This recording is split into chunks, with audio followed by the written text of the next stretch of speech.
צהריים טובים, שמחה גרבלי, מה שלומך? צופים אותך כאן בצהריים, בארוחת צהריים. איזה נוף מדהים, איזה כיף, איזה יופי, תראו. וואו. טוב, יאללה, כל המסעדה שלנו. תגידי שאלה, 2024, מה יש לך להגיד לנו עליה? שנה של, סיימנו תקופה של 2023, נכנסנו ל-2024, של אושר, עשייה, עם אור, שלווה ואופטימיות. זה מה שהולך להיות ב-2024? כן. הללויה, איזה כיף, נשמע טוב. תגידי, הקלפים אולי איתך? כן. יאללה. יש מצב לאיזה קלף מסר לשנה החדשה? בשמחה רבה, אני מערבבת. הבאה עלינו לטובה, את יכולה לקחת שלוק מהתה.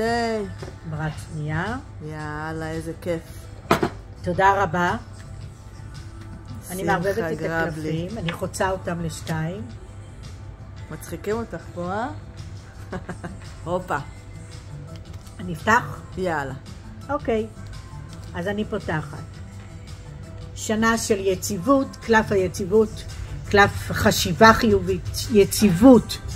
זה בית, זה מראה לנו את המדינה שאנחנו הולכים ובונים אותה באופטימיות, באושר, בשלווה. פשוט מה שיש לנו בלב זה לחשוב שכולנו חוזרים לבתים שלנו באהבה גדולה וכולם יחזרו למסלול. אמן, איזה כיף. באור, באהבה ובשמחה. איזה כיף. וביטחון, הביטחון שלנו הוא מאוד חשוב לנושא הזה. הבית זה נותן לנו ביטחון. נכון. להוציא עוד קלף? יאללה, תני לנו עוד קלף. בואו נראה.